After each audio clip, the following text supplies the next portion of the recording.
Welcome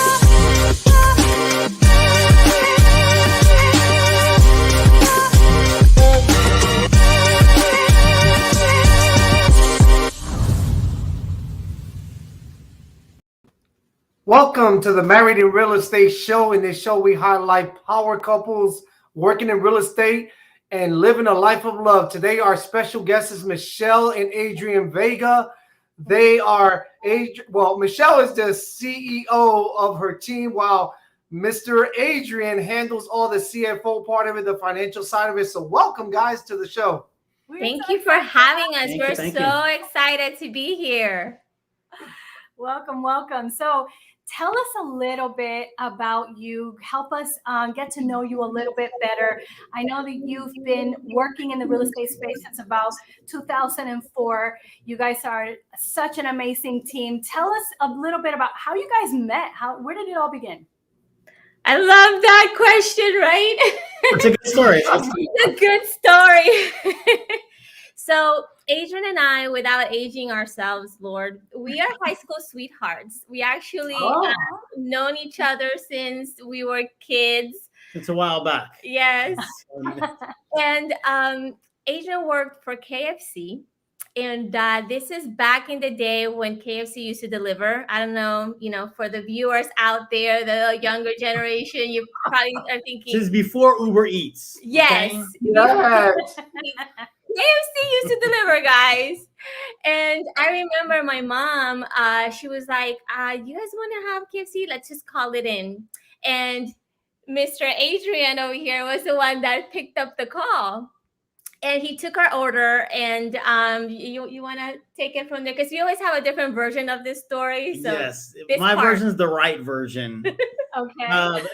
So she called in the order, and she sounded incredible over the phone, as she still does. And so I was like, I don't know who this girl is, but I'm going to go over there and drop that food off. Funny thing is I didn't even have a car, so I had to hijack a car to go make this delivery. Like one of your friends at work. Yeah, one of the friends at work. I was like, guys, I need to make this delivery. Don't worry about it. I'll be right back. And of course, I didn't know any protocols on doing deliveries. Nonetheless, I go out there, and she answers the door. And so I literally hand her like the bag, like the food comes in like a bag to keep it warm. I just give her the whole bag because I've never done this before. And like, do you want to keep the bag? And I'm like, yes, I need that bag back. Give me the bag. You keep the food up. And she gives me the money. It was a check. Back when people pay with checks. So anyways, I leave. We have a little interaction. I leave. And then my boss tells me, like, Adrian, you went to get this thing, but like, back in the day, you used to have to put like your phone number on the checks. On the check. And he's like, you didn't get any phone numbers. I said, that's right, I didn't. Let me call back. I got it. I'm gonna get that number, right? So that's where I use that opportunity to get to know her a little bit better. And I got my own phone number for myself. And I got one for you seized the moment. Yeah, you gotta seize the moment. I tell you what, he definitely did seize that moment. And we were just kids. We were still in school, and I went to a different school than he did. And that's how we kind of met. And then, it took a little bit of time. I friend zoned him for a few years. Not about it. He refused to stay in the friend zone. That's when I knew, he's persistent. He wanted to close that deal. Always closing.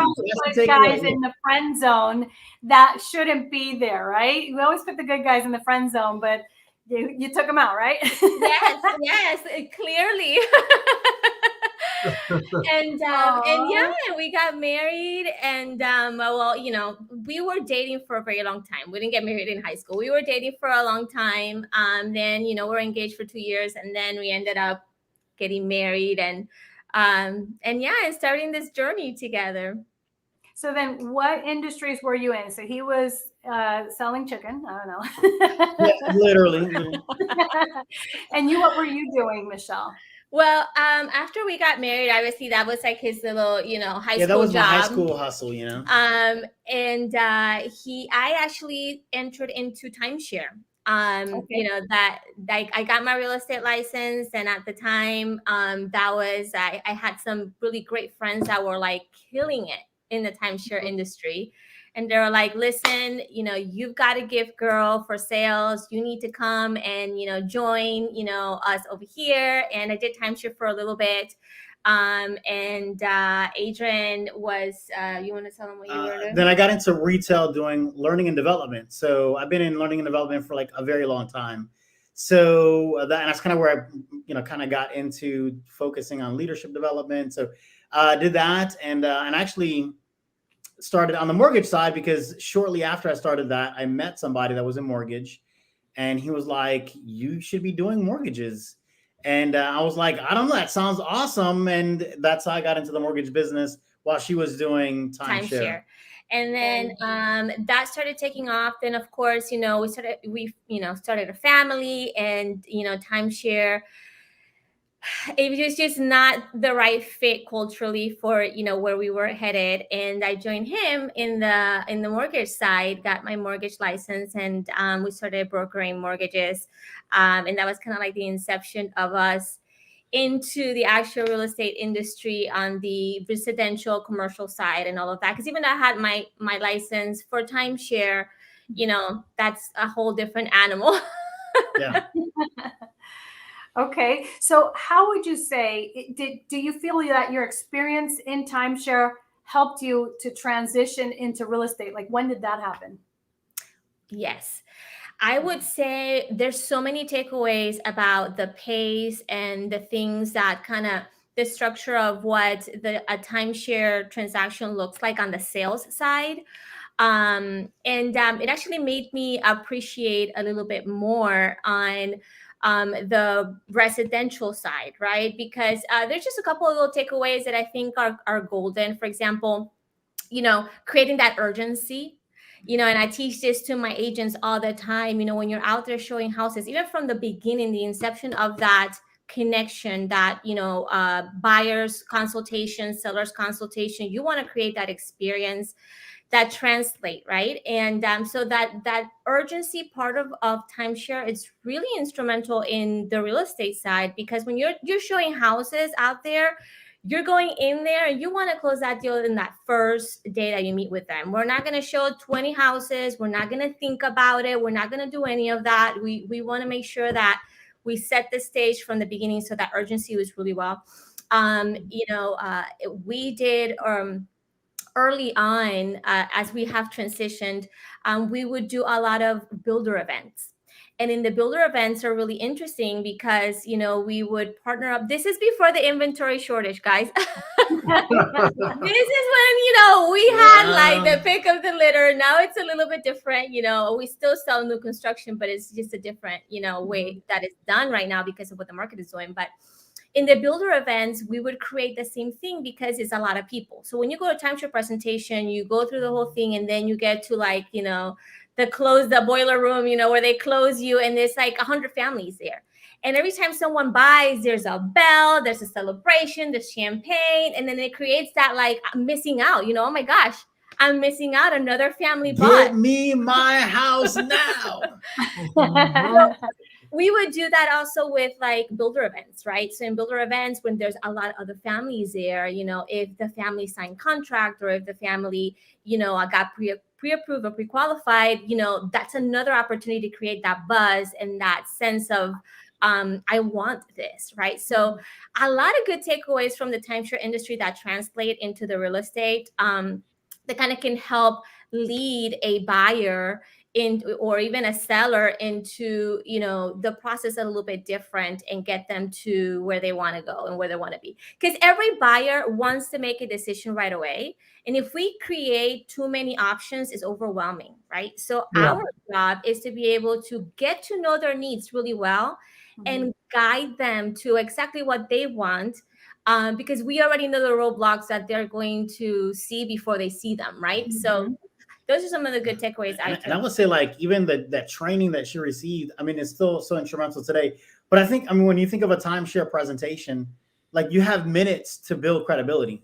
Yeah. Well, I think as you translate that into what we do, you know, I mean, she was able to really run before she even started crawling in real estate, because she could meet anyone and within minutes build instant credibility, because that's what she was trained, right? Because you only have, 45 minutes to get to know you, become your best friend, know everything you need, and sell you and close it at the end, right? So Yeah, I agree, Adrian.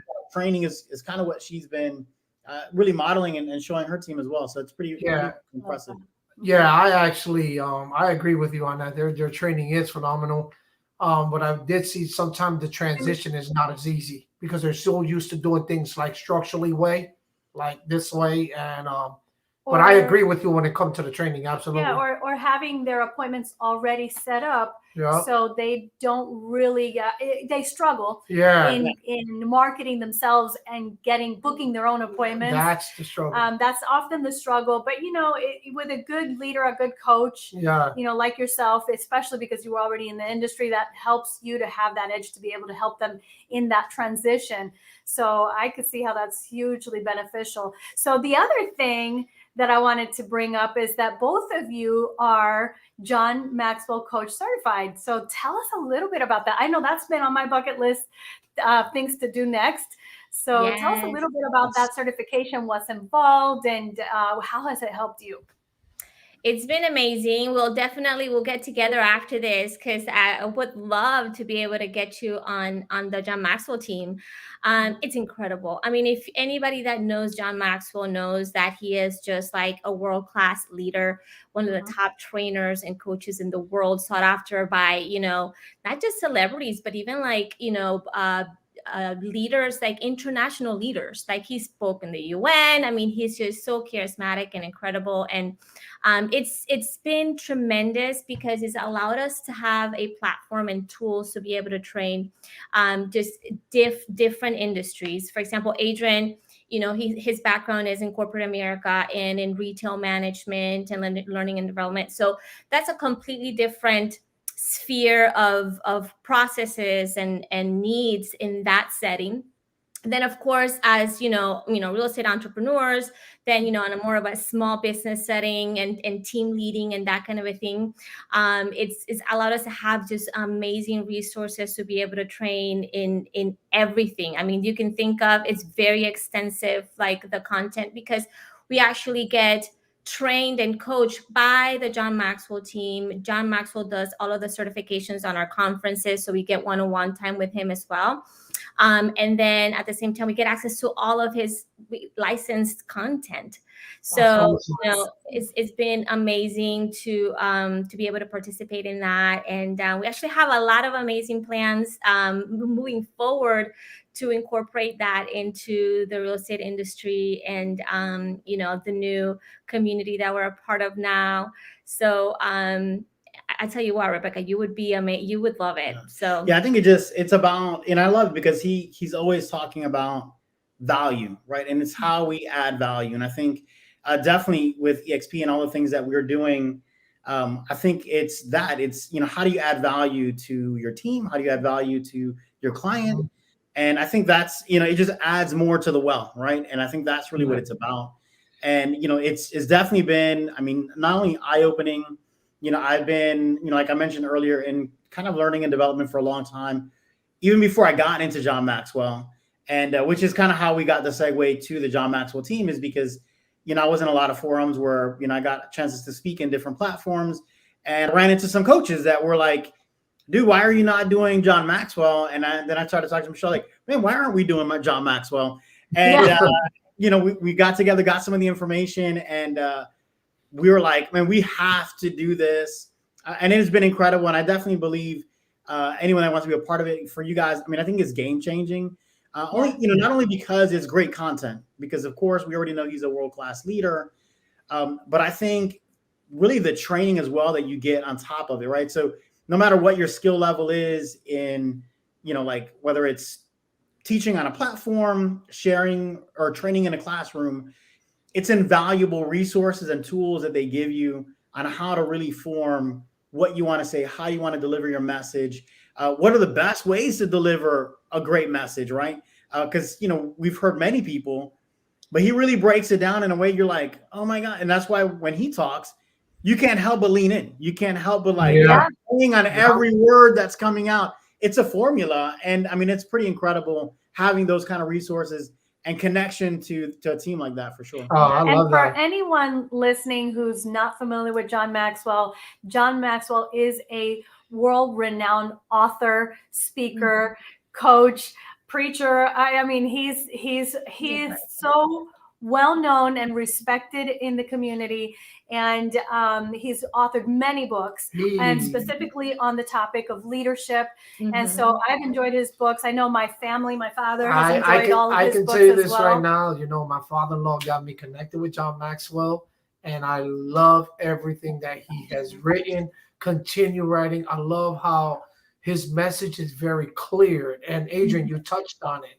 When he writes, when his writing is so clear and so pronounced that you can understand it. To me, it's like, when they say like you write it like if you're in the second or third grade to be understandable, that's John Maxwell. All his books is just he dives so deep into things, but he makes it seem so simple the way he breaks them down. I tell you, listen, I can go on all day with John Maxwell. I'm a freak with him. I love him. No, I mean, I think like this incredible takeaway, and this is something that he shares, especially when we're couples here, right? We're building not only businesses, but we're building families. And he talks, a lot about inheritance, right? And I think prominently we think of inheritance like I'm leaving you things, right? And he talks about not just leaving things. What are you leaving in your next generation, right? The deposit. Absolutely. And to me, I think that again is value, right? So it's taking these things and, it's almost like coaching our daughters and show why, because at the end of the day, that's something that's going to be with them forever. Things are fading away, right? Leadership. And it's just revisiting substance, right? And that's really what it's about.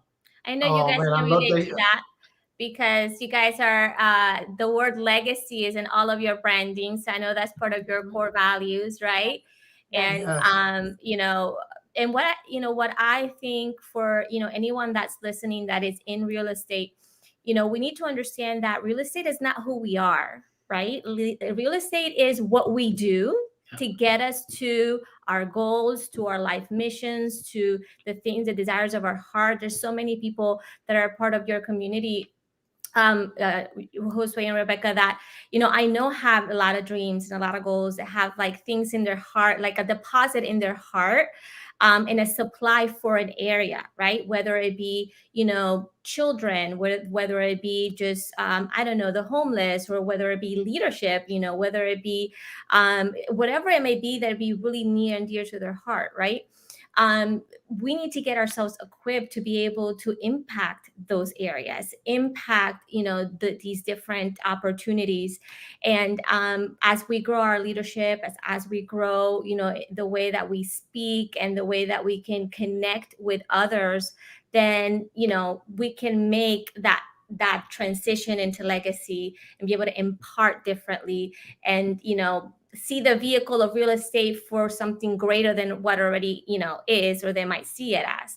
So I know legacy is super, important. I know for you guys, but with John Maxwell, he's always imparting in that vein of, expanding your territory to more than what you're currently at right now. Yeah, I think that I love that you touched on that, because it really is important. It's just like, I think that we're all called upon to be successors and be successes, to lead, by example. And I think that, that's important to us, as leaders.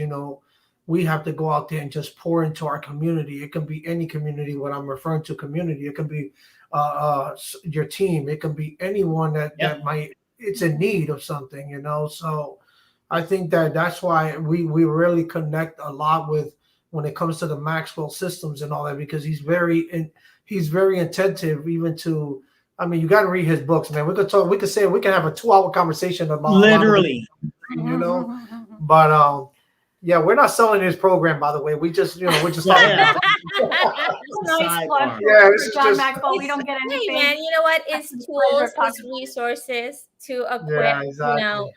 all your audience to just get better in wherever they find themselves. So, Yeah. good stuff. Absolutely.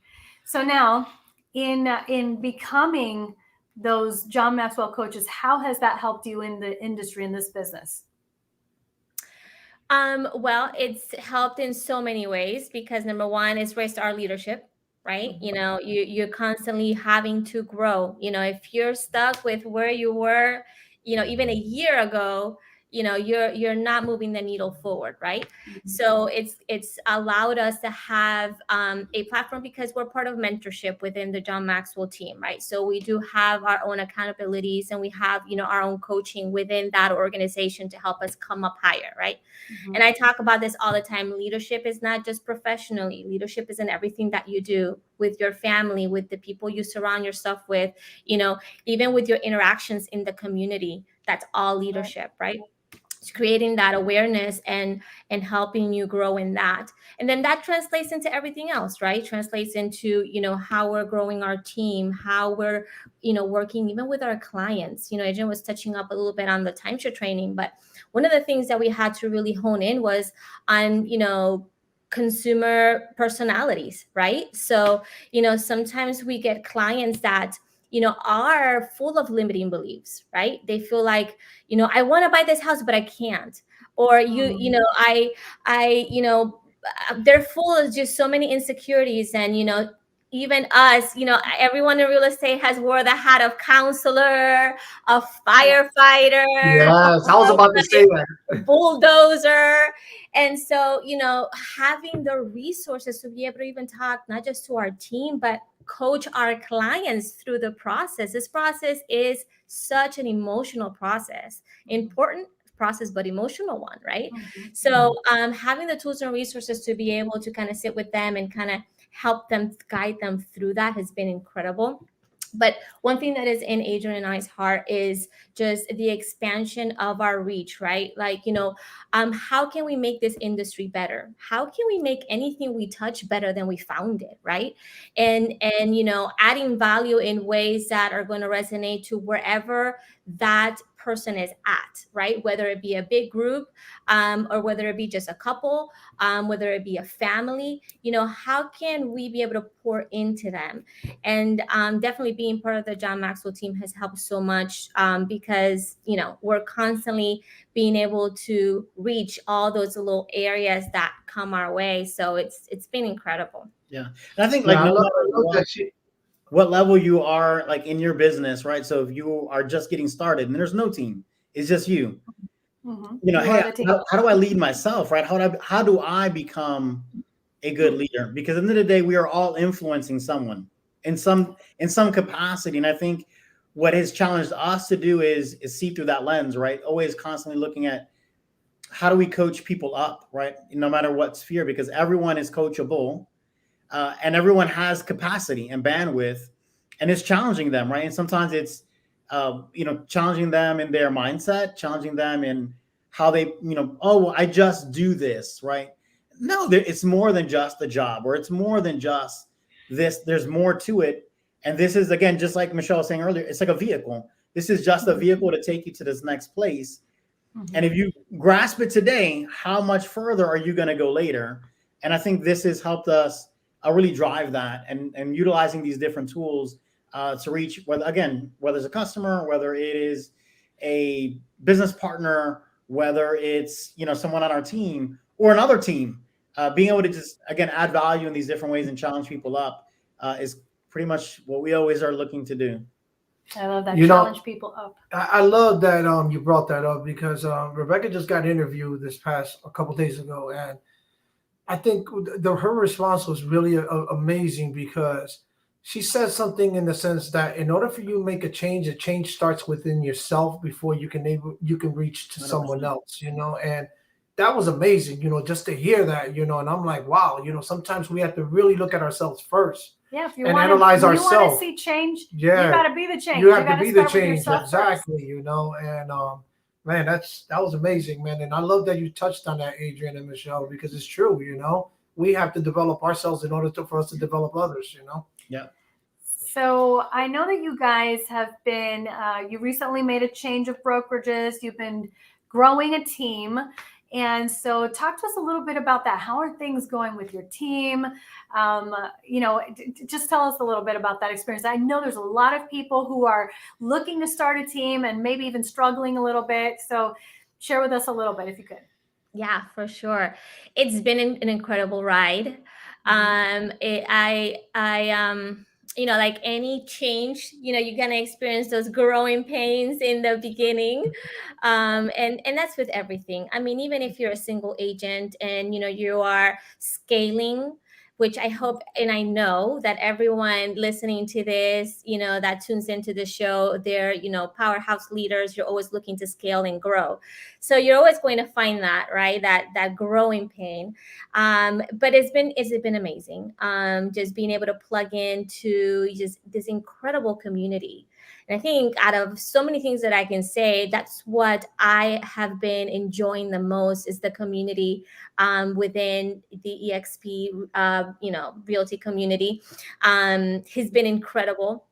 And that has been my biggest takeaway. But as far as how it's going great. We are expanding, of course. Now we have a little bit more reach, and so we are expanding, training everyone into new systems, recruiting new agents, and connecting with new business partners. I recently took a trip to North Carolina as a family, with our girls. And as I was driving up, it was just like I was getting a download of just vision. And I was thinking to myself, what an amazing vehicle that I have now where I can be a part of a brokerage without borders. And I can 100% see our team in all these different states, and the opportunity to be able to just grow that even bigger, right? Why not? One of the things that I always say, even working as, a couple, is you want to dream and then dream a little bigger, right? If you could accomplish, up to, I don't know, A through D, why not accomplish all the way through the Z, right? Yeah, of course, there's going to be growing pains with that, and there might be challenges with that, but those challenges make you better, right?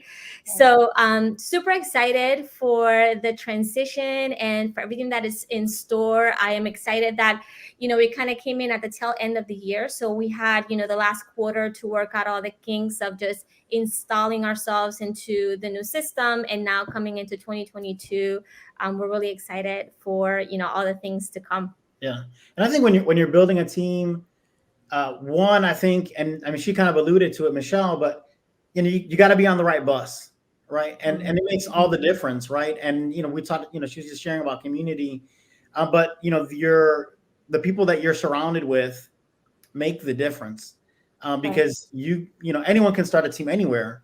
However, if the right tools are not there, right? If you're not on the right bus, or another analogy, if your ladder's on the wrong wall, you're not going to really get where you want to go, or you're going to find so many, like ceilings to your growth.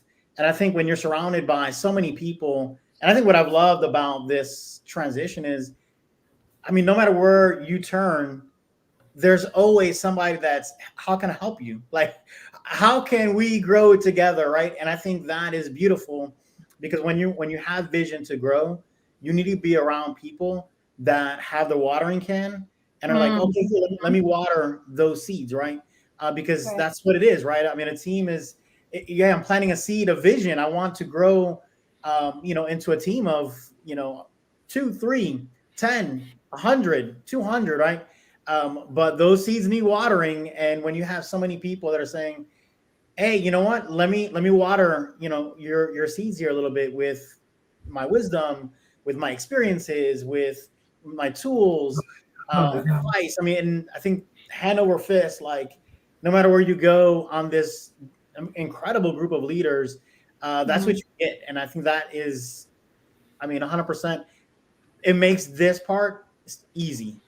That's so important. better. I'm sorry. Better together for sure. I think it's what you're also trying to say is you have to find that right alignment. I think that when you're aligned properly, where your core values match, you're surrounded by positive people who are looking or interested in your success, right? That are invested in with you, that are that where everybody is just your culture. You have that collaboration. Mm-hmm. You can't help but succeed, right? We are holding each other accountable, pushing each other towards success. I mean, that's the circle, I think, of friends and professionals that you want to be around. And Shep like said, does accountability is the greatest form of love, which is true, man. You know, we're tough on each other. We tend to like kind of push one another, but we love each other to the point that we're doing it because we see more in everyone else, you know. Yeah, and I love it, man. I think it's phenomenal, you know, that, and you guys are awesome too, always, man. Thank you. You guys are amazing. You guys, oh my gosh, we're so super fans of you. But tell us about challenges. How have you had challenges? How do you get through challenging times? For sure. I think everyone, you know, the longer you live, you're always going to find a challenge, whether it's, you know, professionally or, you know, personally, you know, in your marriage, and just, you know, leading through, you know, the ups and downs of the different seasons. I would say professionally, I'll start there, and then I can, you know, kind of allude to, you know, as a couple.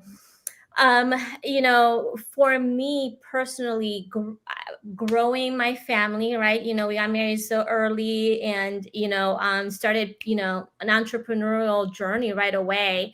I've just always been wired that way. We joke about it all the time. I'm like, I can never work for the man. It's just no, I can't do it. Like, you know, I just literally too entrepreneurial.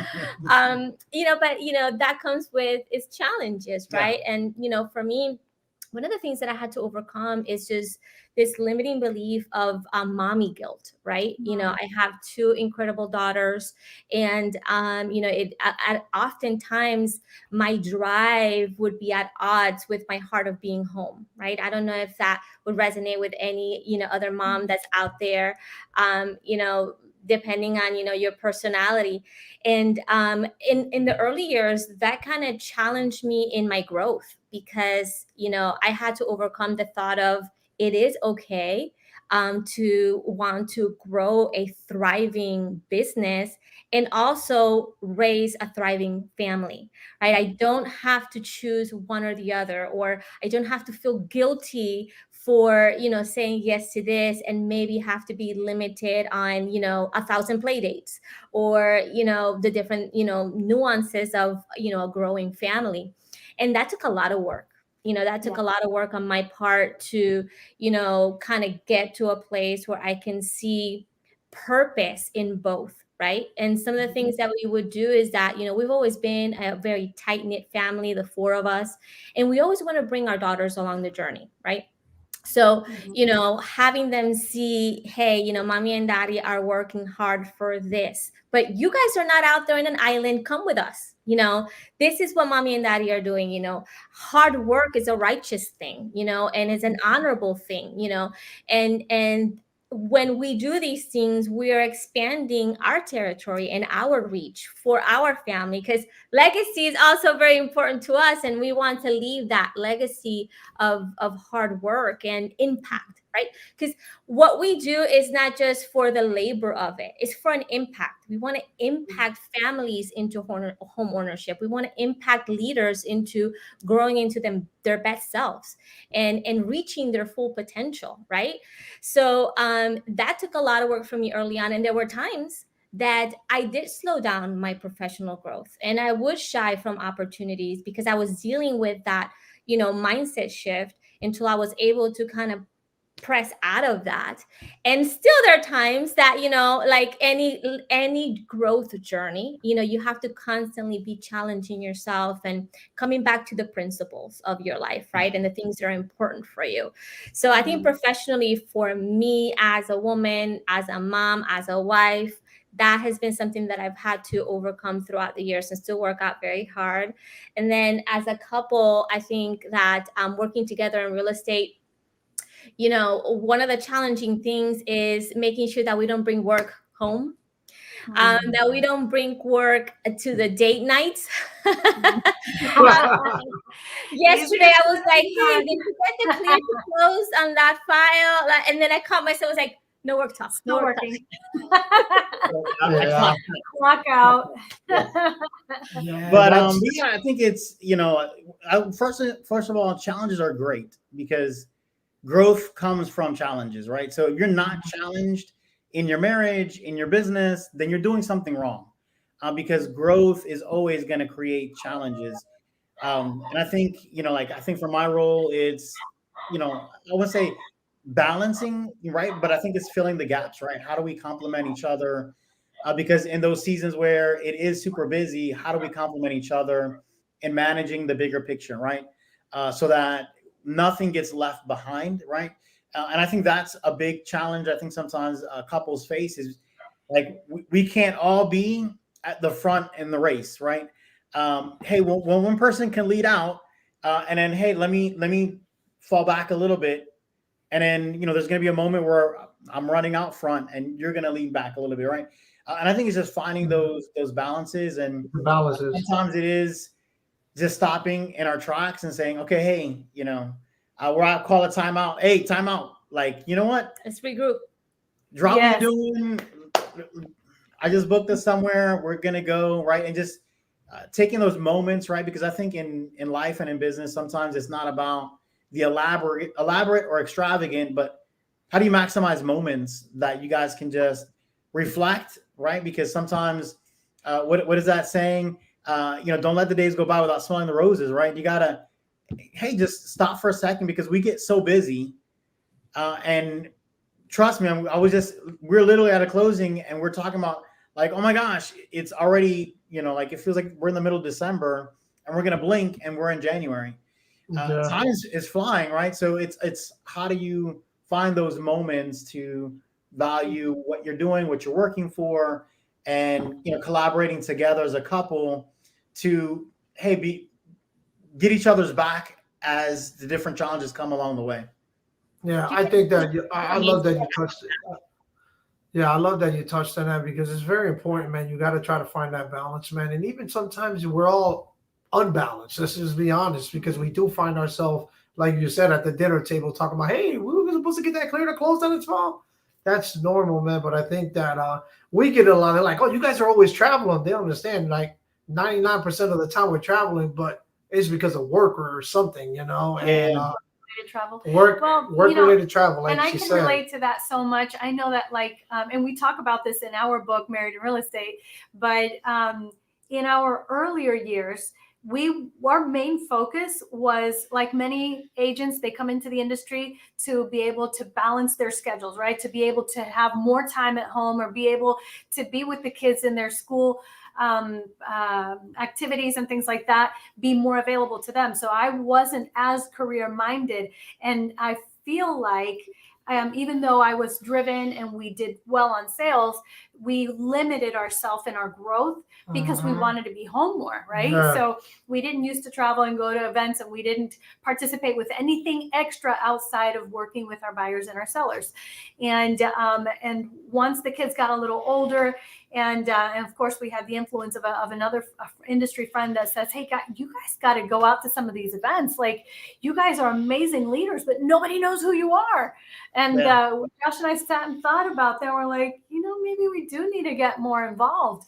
And so if anyone is stuck in their career wanting to know how you can break out, you really literally need to get out of your own bubble. We create this bubble where we feel like we have it all managed, but the thing is, you don't know what you don't know. And so you're on an island by yourself, and until you step outside of the island, you don't realize there's a whole world out there. And we started going to conferences, our network started expanding, and of course, with every conference that we went to, we were also learning something more, and not just learning from the subject materials that are being taught in the conferences, but you're meeting these people that are working at high levels. You're seeing how they market themselves. You're seeing how they manage their business. And so all of a sudden your mind is opened to new ideas, and you realize that you haven't been playing big at all. Yeah. You realize that you haven't been dreaming big enough, right? Yeah. And so a reality check. It's a reality check. And so Josh and I, once we started attending more conferences and things like that, we really started growing in our business. It's really helped us a lot. I think we decided on that change back in 2015. That's when we went all in on it. And I can tell you this right now, it was the best decision. You know, it's always that unbalance as a parent. You feel a little bit like that mom guilt, that mom and that dad guilt. Yes. And you know, till this day, I mean, our kids are adults, but we still feel that sometimes. And but I'll tell you one thing, right? And I know I'm not sure how many kids do you have? One, two? I have two. We have two. One is 21, and the other one is 12. Oh, okay. All right. So, you know, your kids are a little, they're getting older now, and of course the adult one, but for us, it was trying to keep the balance. Sometimes showings got arranged around basketball practice and games, right? A Saturday for us would look like a basketball game in the morning, followed by like a series of 3 showings. No, and then back to the baseball field. It was. I used to coach them in baseball and then basketball. Then I had to go. It was like Saturdays to me was like it was like a whole week of work in one day. Sunday would be church in the morning, followed by a few showings in the afternoon. So you know, we definitely remember what that was like. And in the beginning, you're gonna work a little harder, right? Mm-hmm. Until you establish that business. And then later, once you have that business rolling, you're coasting a little more because you have that database that's grown, you have systems in place, you have agents also. Mm-hmm. So, you know, everything starts falling into place. But that mom guilt really did get to me. But here's the bright side of it, because I think if your goals are clear to your family and they understand the boundaries, okay, so it's like, okay, your child wants you to sit down and maybe watch a movie with them. And so maybe there's a little negotiations. Mommy has to do a few phone calls right now. As soon as I'm done, and then you have to be held accountable to that, right? You can't go over on that time. As soon as I'm done at 3:00, I'll sit and I'll watch with you, or whatever the time is, right? I'll sit down and I'll watch this with you. They learn that they don't always get what they want when they want it, right? I mean, they can't always have it at the thought of it, right? So they learn to be patient. They learn that you have a business that needs to be respected. But what are they getting taught in the meantime? That you're a working person, right? They see those successes, and it helps them to be able to model that same thing with their family. I think it's all still relevant, and I feel good about that. And I love that she touched on it, because Michelle, you touched on it a little bit earlier in the show, is that through that guilt moments that we feel as parents, we're actually teaching them. Because let me tell you, parents, listen to me. They're seeing what we're doing, and they're understanding as they get older and they start transitioning into their adult life.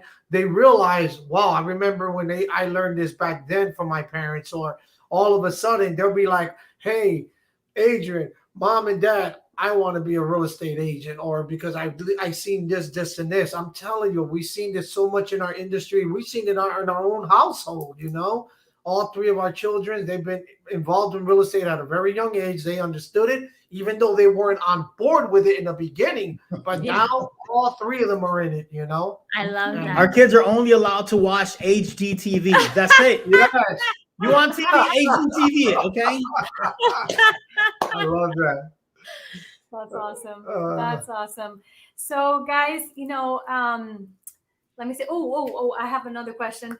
I want to know what you guys do for fun. So, you know, you talked about spending that quality time together, and that family time is important to you. What do you guys do as a date? And then what do you do as your family time with the kids?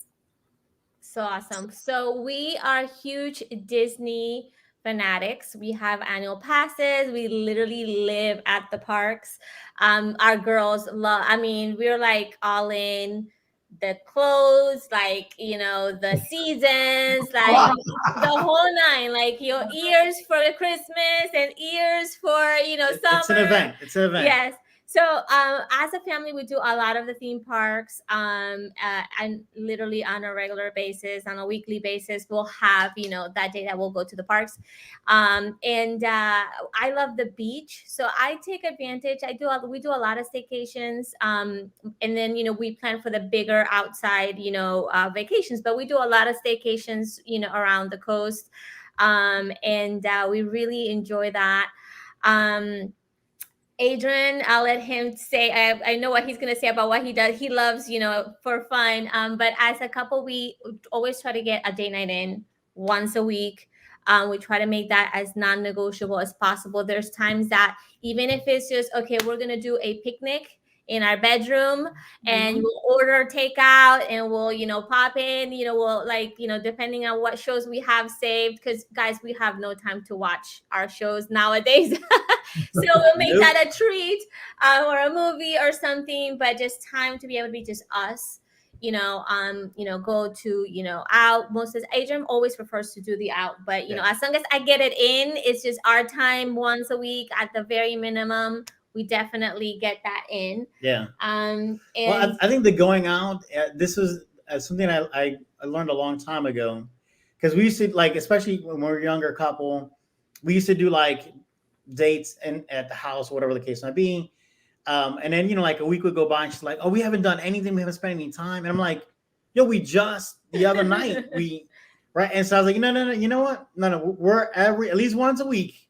We have to physically leave, because you have to capture a moment, right? Because those are the moments that you remember, right? And that becomes memorable, because whether it's a movie, a nice dinner. I mean, we were literally just talking yesterday. We went out and we were like, man, remember when we just, grab like something small to eat and just sit at the bench and, look at the water and just talk about vision and things. So I think it doesn't have to be elaborate, but I do believe in moments. You have to always create a moment. Yeah. Simple, elaborate, whatever, but those moments, because when you look back on a hard day, like, oh man, remember, 2 weeks ago we went on and did this XYZ. Those are those memories that, carry you through, right? And so I always believe in the investments. And outside of that, I mean, we're big movie people too. Movies. So I love going to the movies personally. So you can always catch me in a movie. And my girls love going to movies as well. So if we're not at Disney, we're at West Side the movie loosely, because, with COVID, it got a little bit, shaky there. But I enjoy the movies and love going to the movies. So we do movies. And for me, I think with Michelle, I think it's because sometimes she gets very go mode, and it's stopping her. And so, like, for date night, sometimes it's I literally, hey, you know what, we're staying at the JW this weekend, and we're just gonna, like, I need to stop you, because he is great at that, guys. I would say for couples out there, hopefully one of you will take that mantle of, like, noticing the details and making the appointments, making the reservations, booking the flight and the trip. I'm blessed that he's the one. I enjoy going on it, but he's the one planning it. She's more like, you mean like right now? Can we reschedule that for the next? No, guys, I am so bad. I get in this go mode. Like, if, especially now we're scaling, there's so much going on. And it's just for my birthday, he did the sweetest thing and, like, booked at one of my favorite spots at the Ritz.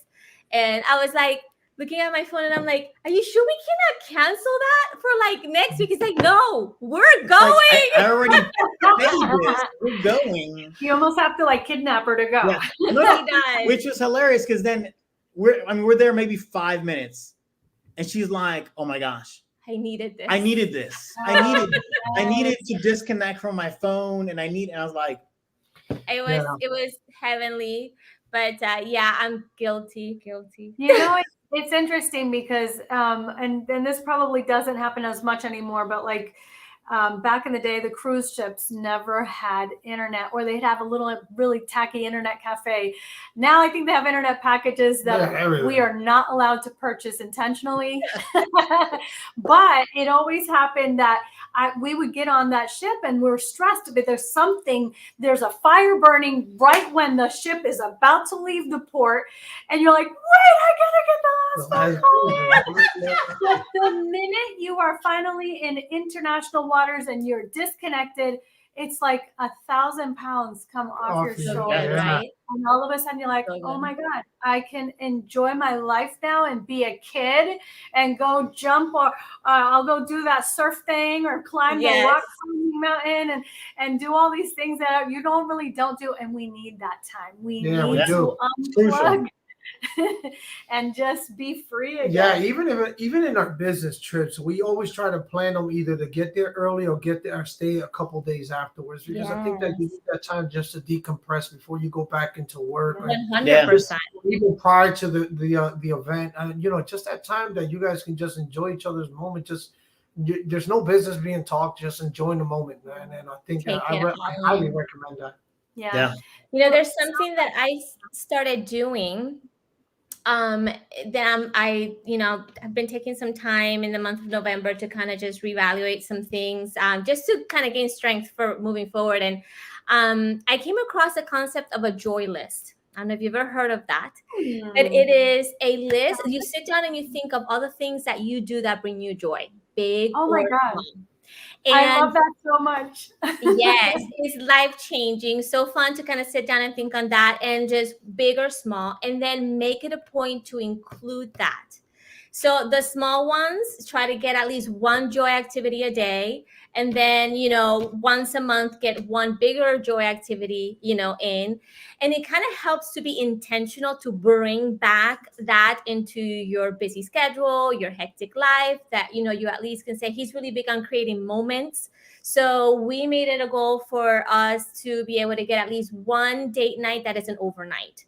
And that way, we have that in at least once a month. We'll have a date night where it's just an overnight. Our daughters are a little bit older now, so we can do that. But if you have smaller children, get a babysitter, parent, like grandma or something. And just intentionality in those. We're so intentional on the things that move the needle in great ways. But a lot of people are not intentional, including myself included, in putting in those things that are going to bring back joy and vitality and just all those different things that you need, right? So schedule them in.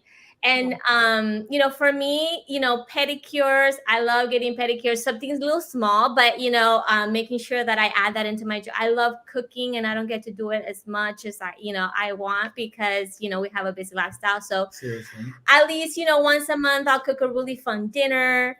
Massages. I love going to the spa, and he used to only turn. He actually likes coming too now. Like, you'll get me that massage booked. Let's go. Oh yeah, so you get hooked on it. It's good. You guys should do the couples massage, but those are things that you leave for, like, special occasions. Why not add it onto your schedule on the regular, right? Why not treat yourself regularly, right?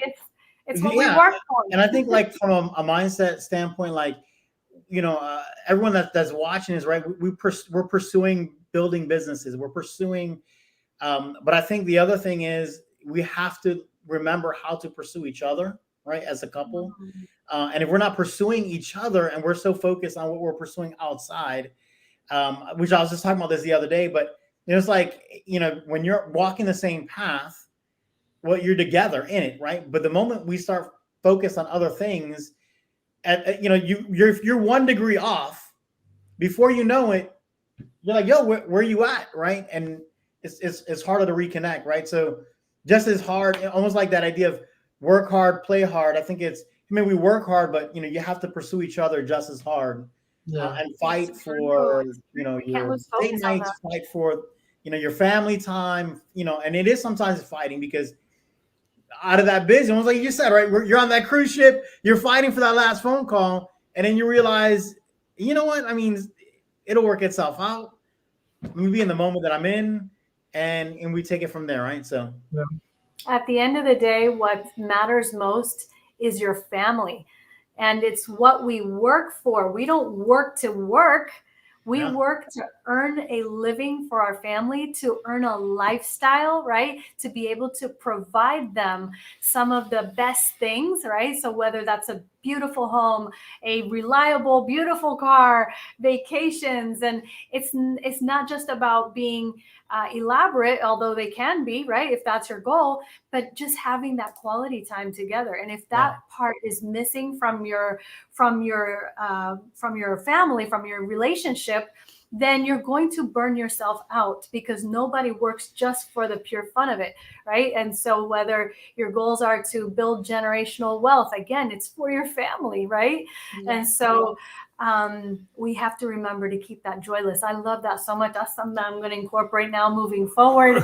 We all should have a joy list. Think about those things. Think about those things. This is the time of the year we're all kind of going into goal setting and planning and vision boards, and and so it's a time to reflect what's worked, what hasn't worked, where do we want to go moving forward, what are the next 12 months going to be, right? What are those things that I want to have in the next 5 years?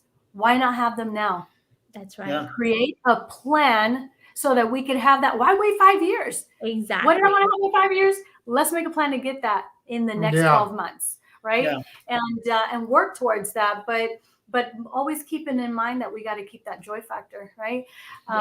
Keep those little things. Those are the little things that we're going to treat ourselves with as we're succeeding and earning, and just wanting to connect more with your family. Otherwise, you'll get more disconnected the more you work. Absolutely. Yeah. So we need these little joyless things that are in our life. So thank you so much for bringing that up. I don't think I've heard of a joy list, and so I'm excited by that.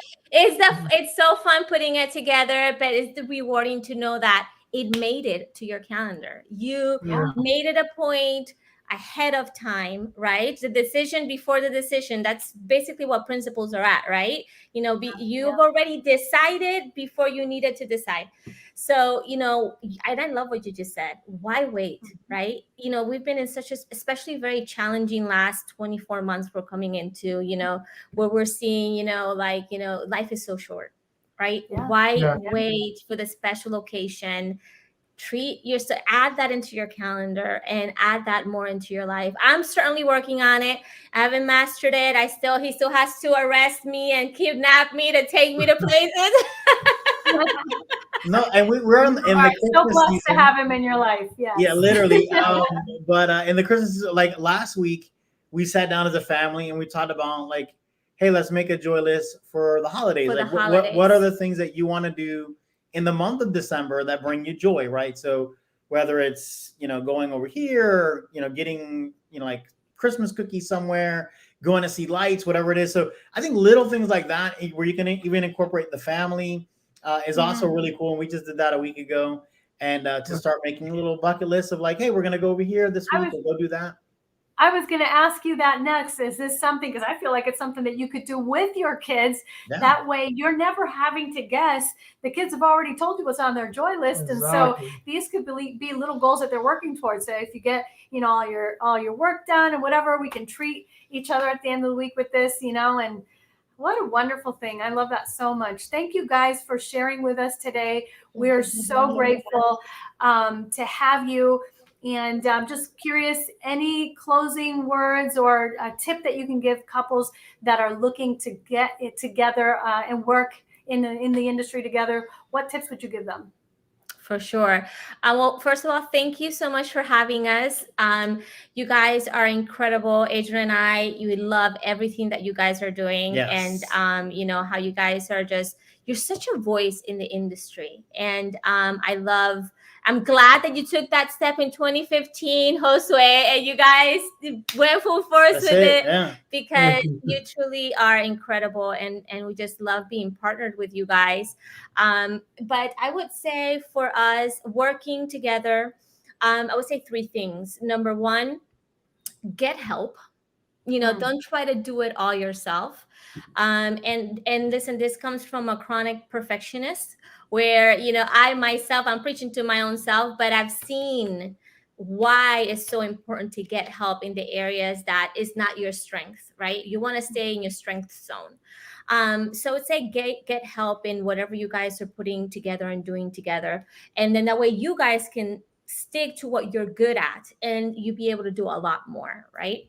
I would say number 2, I love what you said, so I'm going to steal it, which is true. Never stop pursuing each other. Never stop. I mean, we've been married for 20 something years now, and there's a lot of things that, we have added on to what we do that we have seen has made us successful, but always staying in pursuit of each other, I would say. Always. And then don't allow the stresses of work. And in this industry, it is a very demanding industry to seep into your time together.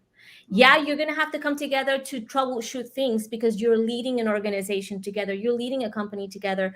But let that be that time. And then don't let that come into your time together as a couple. I would say those are my top 3. I would say my 1, not to overcomplicate it. I do 1. So 3 plus 1, so you got 4.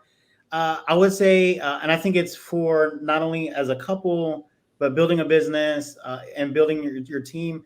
Man, I think one of the most revolutionary tools that I ever got in my arsenal was DISC. So if you've never done DISC, man, I think not only in business, but in our relationship, I mean, one of the most instrumental tools I've ever experienced. And the reason why is because, and I trained this, and that's how I got trained to be a trainer. And as soon as I learned this, I came home like, oh, honey, you're doing DISC today. But you learn your communication styles as a couple. And I think it's been so, eye-opening, even within your marriage and a growing marriage, especially because I got this when we were still a younger couple, and, we used to do things and I'm like, why are you driving me crazy? And then I realized, oh my gosh, because that's how she communicates. That's how she communicates. And that's how he communicates. And we're not on the same page. And I don't know the things that I do that trigger her. I mean, it's incredible. But then, obviously, as you're building your team, you learn how to better communicate to your team, how to build them up, how to elevate them in their style, right? Because everyone learns differently, receives differently. You can have a great message, but if that message is delivered the wrong way, right? All these little, tactical things. But I think in your marriage, in your business, probably one of the most revolutionary tools that you can add to your arsenal on top of the 3 incredible tools that she just gave you right there. I love that so much. It's important to know which character trait you possess the most. And I think we all have a little bit of each one of those different traits, but there's always that 1 or 2 that you're like most strongest in. Yeah. And so knowing that helps you understand your communication styles, like you had mentioned. Mm-hmm. And so there's a lot of free ones, tests that you can do online. We'll provide a link in the chat later, or not in the chat, in the comments, so that you can do yours if you've never done it before. But I think it's something that everyone should do. Everyone in your team should do, because I think it's important too to know the communication styles of the people within your team. And hey, you could do it with your family as well, because your communication style.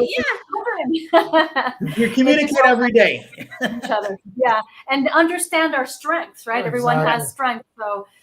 It's a wonderful thing. So absolutely.